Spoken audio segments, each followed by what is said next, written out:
भाइयों और बहनों, कोरोना आया है, थाली बजाओ, थाली बजाओ, कोरोना भाग जाएगा। और पता नहीं क्या हुआ, हिंदुस्तान थाली बजाए, उसके बाद कहते हैं घंटी बजाओ, उसके बाद कहते हैं मोबाइल फोन निकालो, उसकी लाइट जला दो। मजदूरों के लिए रेलवे टिकट, बस टिकट खरीदने के बजाय देश को कह रहा है घंटी बजाओ। और आज उत्तर प्रदेश में जाइए, देखिए, मेरे फोन का भी वीडियो आया है,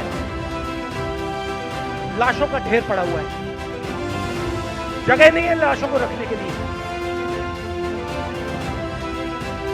जगह नहीं है लाशों को रखने के लिए।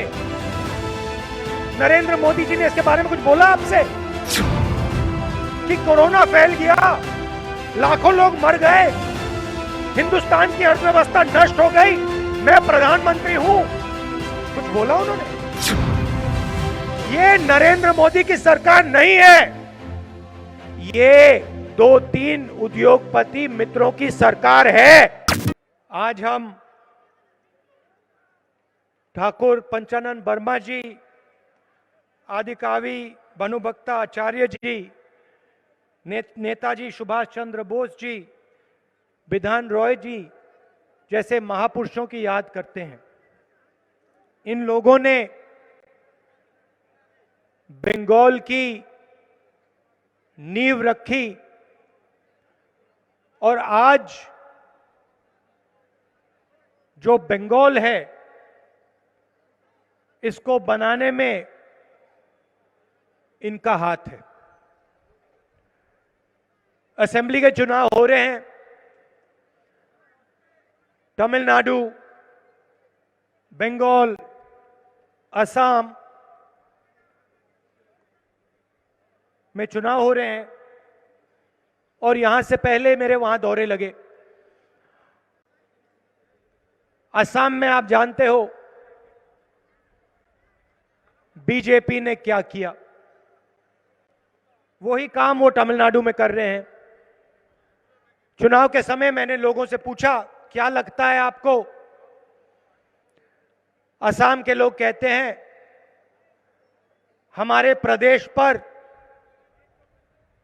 हमारी संस्कृति पर, हमारी हिस्ट्री पर आक्रमण हो रहा है। तमिलनाडु के लोग भी यही कहते हैं और बंगाल में भी यही काम हो रहा है। आप देखिए, जहां भी बीजेपी जाती है, आरएसएस जाती है, नरेंद्र मोदी जी जाते हैं, अमित शाह जी जाते हैं, वहां पे नफरत फैलनी शुरू हो जाती है। सही बात है, जहां भी जाते हैं भाईचारे की बात, जोड़ने की बात कभी नहीं करेंगे। एक हिंदुस्तानी को दूसरे हिंदुस्तानी से लड़ाने का काम ये करते हैं। इनका ये डीएनए है, इनको और कुछ मालूम ही नहीं है। असम में जाएंगे, लड़ाई करवाएंगे। उत्तर प्रदेश में राइट्स करवा दिए, लड़ाई करवा दी, आग लगवा दी। तो ये जहां भी जाते हैं, इनकी शुरुआत नफरत होती है। अब आप देखिए, 7-8 साल पहले वाला हिंदुस्तान याद करिए और आज जो हिंदुस्तान में हो रहा है उसको देखिए। 1 साल पहले कोरोना आया, पिछले साल फरवरी में मैंने और कांग्रेस पार्टी के सब नेताओं ने कहा, नरेंद्र मोदी जी, कोरोना से हिंदुस्तान को बहुत नुकसान होने वाला है, आप तैयारी करिए, अर्थव्यवस्था को बचाने का काम शुरू कीजिए, मजदूरों की रक्षा करने का काम शुरू कीजिए, छोटे बिजनेस वालों दुकानदारों की रक्षा करने का काम शुरू कीजिए, क्योंकि तूफान आने वाला है और यह ऐसा तूफान आएगा जिससे पूरे हिंदुस्तान को चोट लगेगी। ये हमारे प्रेस के मित्र बैठे हैं यहां पे, इन्होंने मेरा मजाक उड़ाया। इन्होंने कहा राहुल गांधी लोगों को डरा रहा है।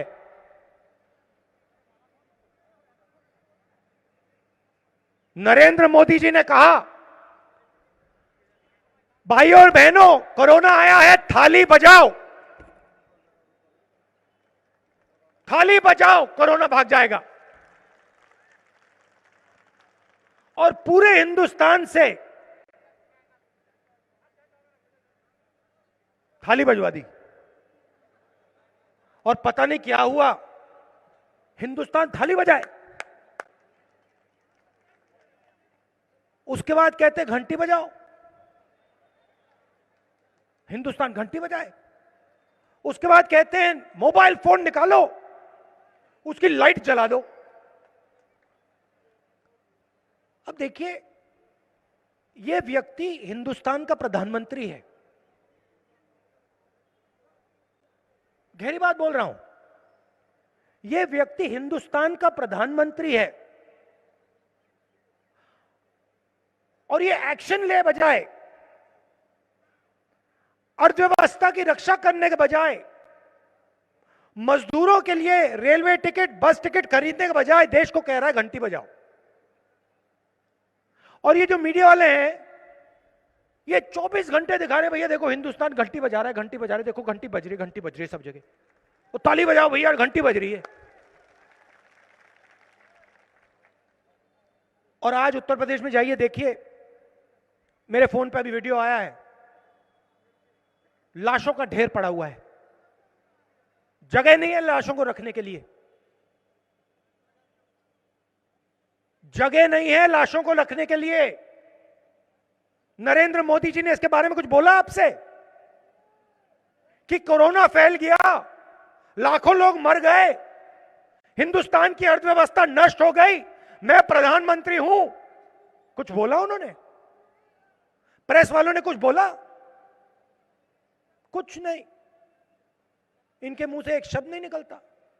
ये रखवाले हैं, इनका काम रक्षा, देश की रक्षा करने का है, ये रखवाले हैं। बिक गए हैं सब के सब बिक गए हैं। 24 घंटा ये नरेंद्र मोदी का चेहरा दिखाते हैं, क्यों? भाई और बहनों, बात समझो, ये नरेंद्र मोदी की सरकार नहीं है, ये 2-3 उद्योगपति मित्रों की सरकार है। और ये पूरा ड्रामा जो चल रहा है, ये आपके जो प्रधानमंत्री है, ये उनकी कठपुतली है। ये जो कहते हैं ये करते हैं, इनको सिर्फ भाषण देना आता है। ये जाते हैं बंगाल में, कह देंगे भैया सोना और बंगला बना दूंगा, टोपी पहन लेंगे, असम में जाएंगे गमछा पहन लेंगे, राइनो उठा लेंगे और कहेंगे भैया देखो बीजेपी को वोट दो, और फिर नोटबंदी करेंगे, जीएसटी लागू कर देंगे। अब आप मुझे बताओ, यहां पे भारी भीड़ है, इस भीड़ में नोटबंदी से किसी को फायदा हुआ? कोई है यहां पे एक व्यक्ति जो कह सकता है हाँ भैया नरेंद्र मोदी ने फायदा करवा दिया? है कोई? एक नहीं है। कोई यहां पे एक व्यक्ति है जो बोल सकता है कि हाँ भैया घंटी ने मुझे कोरोना से बचा दिया, मोबाइल फोन से कोरोना भाग गया? ना, कोई नहीं है। किसी भी दुकानदार से आप पूछ लो, छोटे बिजनेस वाले से पूछ लो, जो इस देश को रोजगार देते हैं, 50% रोजगार ये लोग देते हैं। छोटे दुकानदार, छोटे बिजनेस वाले, कोई छोटी सी दुकान चलाता है, इनसे आप पूछो भैया नोटबंदी से फायदा हुआ? हाथ जोड़ के कहते भैया नहीं, हमें तो बर्बाद कर दिया।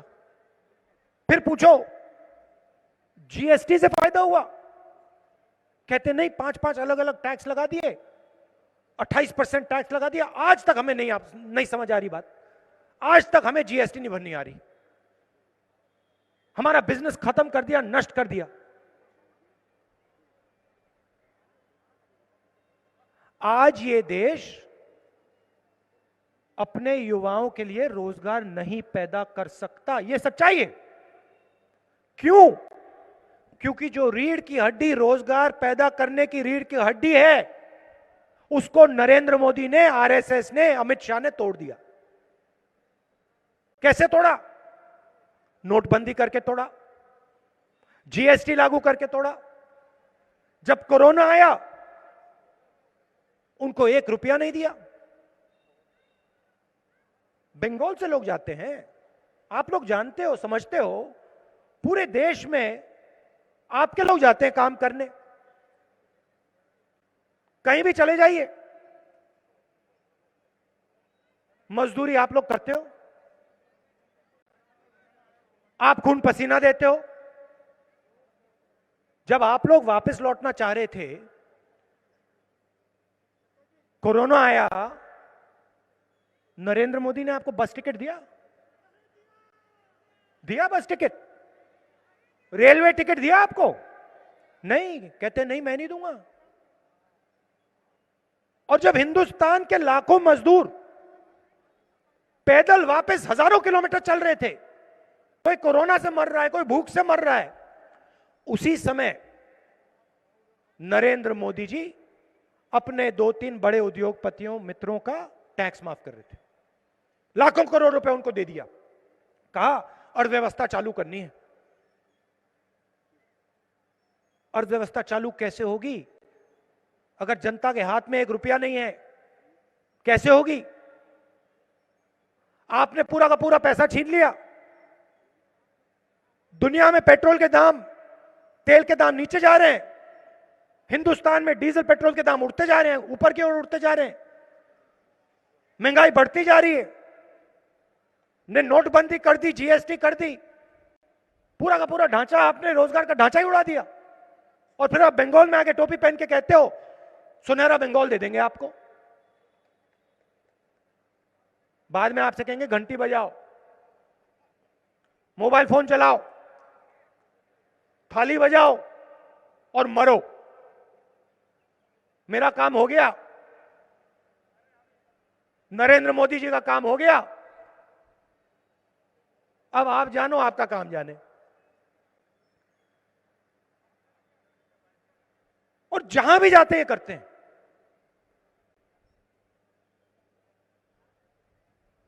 एक के बाद एक झूठा वायदा, झूठा वायदा, झूठा। 2 करोड़ युवाओं को मैं रोजगार दूंगा,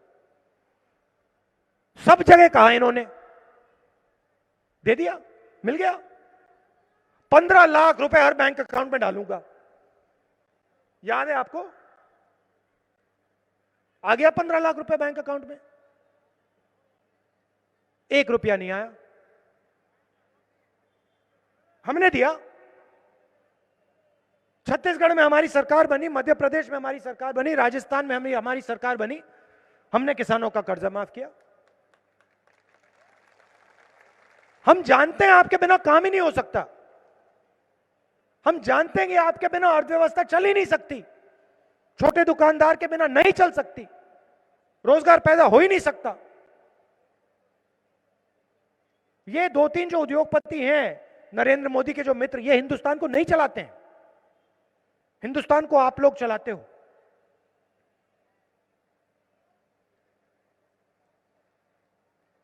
चौबीस घंटा आप लोग काम करते हो, अपना खून पसीना देते हो, और फिर जो आपका है वो उठा के ये 4-5 लोगों को पकड़ा देते हैं। यहां पे हमारे गुरखा भाई हैं, कितनी बार आपसे वायदा किया, कितनी बार आपसे कहा कि आपकी समस्या हल कर देंगे। 3 बार आपने उनको मेंबर ऑफ पार्लियामेंट दिया, 3 बार दिया ना, 3 बार आपने दिया। हो गई आपकी समस्या, हो गया आपका काम।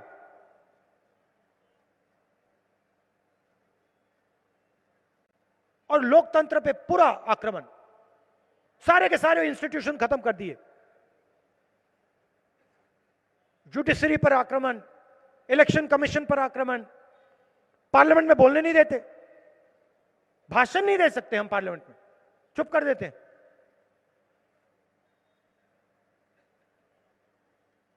हिंदुस्तान में नरेंद्र मोदी लोकतंत्र पर आक्रमण कर रहे हैं, यहां पे ममता जी कर रही है।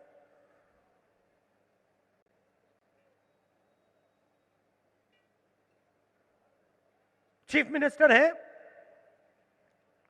चुनाव का समय है, क्या वो स्टेज से आपको बोल सकती है हां मैंने आपको रोजगार दिया? कह सकती है? क्यों नहीं बोलती?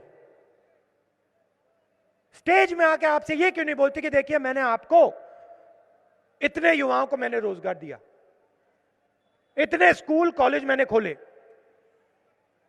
इतनी यूनिवर्सिटीज मैंने बंगाल को दी? क्यों नहीं बोल सकती? क्योंकि बंगाल का हर युवा जानता है और समझता है कि बंगाल में उसको रोजगार नहीं मिल सकता, बाकी प्रदेश में जाना पड़ेगा। आजकल तो वहां भी नहीं मिलेगा।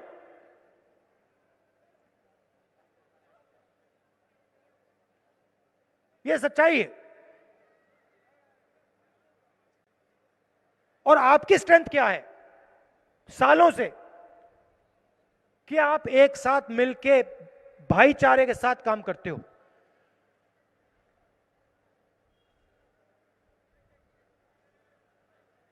एक दूसरे के साथ मिलकर काम करते हो प्यार से। यह आपके सबसे बड़ी स्ट्रेंथ है। इस पर बीजेपी आक्रमण कर रही है।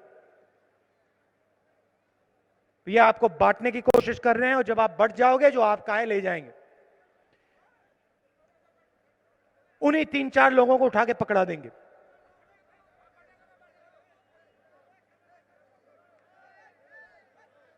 एक बात याद रखिए, मुझसे पहले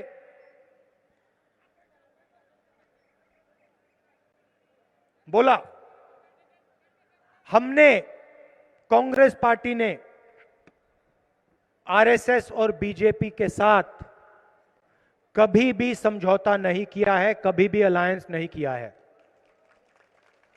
और यह याद रखिए, नरेंद्र मोदी जी अपने भाषणों में कांग्रेस मुक्त भारत कहते हैं। आपने कभी सुना है कि नरेंद्र मोदी ने कहा टीएमसी मुक्त भारत? कभी सुना है? नहीं। क्योंकि नरेंद्र मोदी जानते हैं कि कांग्रेस ही उनके खिलाफ लड़ सकती है। और कांग्रेस सिर्फ एक संगठन नहीं है। आप ये मत सोचिए कि कांग्रेस एक संगठन है, तृणमूल एक संगठन है। कांग्रेस एक संगठन है मगर कांग्रेस एक विचारधारा भी है। आरएसएस और बीजेपी एक संगठन है मगर वो एक विचारधारा भी है। हमारी विचारधारा की लड़ाई है और ये सालों पुरानी लड़ाई है, ये नई लड़ाई नहीं है। और उनकी विचारधारा ने हमारे सबसे बड़े नेता की हत्या की है। महात्मा गांधी की हत्या उनकी विचारधारा ने की है। और हम कभी भी उनके साथ समझौता नहीं कर सकते हैं, कभी नहीं कर सकते। मगर याद रखिए, तृणमूल ने बीजेपी के साथ अलायंस किया था। याद रखिए, यह फर्क है हम में और उनमें। कुछ भी हो जाए, हमारी विचारधारा की लड़ाई है।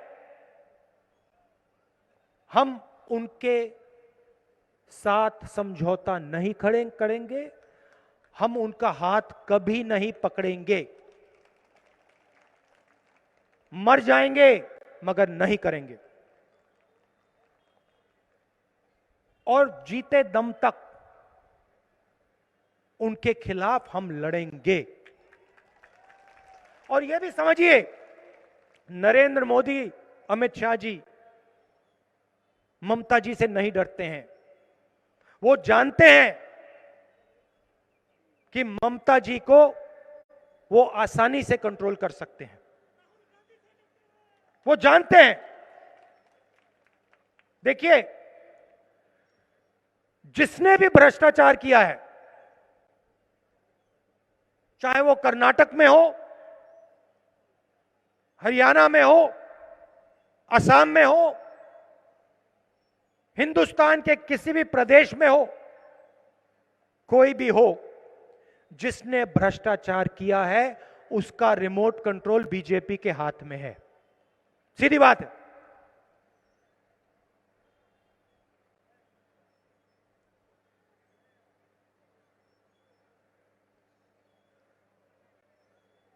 बीजेपी मुझे नहीं कंट्रोल कर सकती। मैं बीजेपी के खिलाफ खड़ा हो सकता हूं, और इसका कारण है भाइयों और बहनों, मैंने अपनी पूरी जिंदगी में 1 रुपया नहीं चोरी किया है। यह कारण है कि राहुल गांधी नरेंद्र मोदी के सामने खड़ा होकर बिना डरे बात कर सकता है।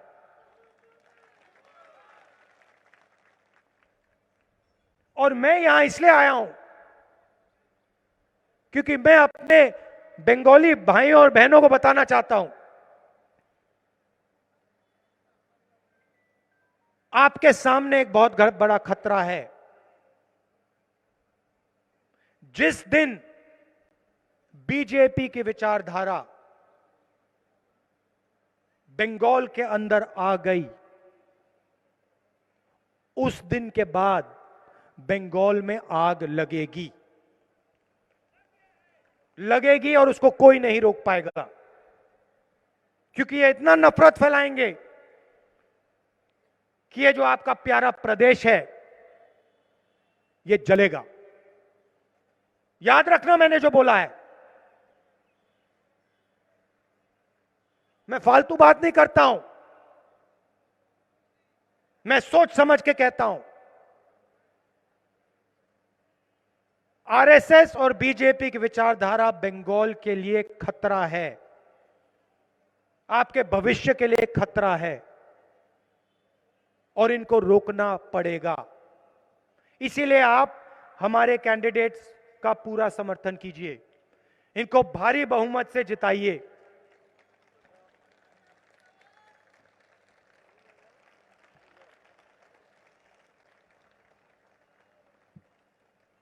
अंत में, अंबेडकर जी का जन्मदिन है। कल आपका नया साल शुरू होता है और रमजान का पहला दिन है, तो आपको मैं दिल से बधाई देता हूं, और एक बार फिर आपको याद दिलाना चाहता हूं कि बंगाल आप सबका है। यह किसी एक व्यक्ति का नहीं है, यह किसी एक सोच का नहीं है, यह आप सबका है, और आप सब मिलकर ही इस प्रदेश को आगे ले जा सकोगे। अगर आपने लड़ाई कर ली, अगर आप बट गए, यह प्रदेश आगे कभी नहीं जाएगा। आप सबका बहुत बहुत धन्यवाद। नमस्कार। जय हिंद।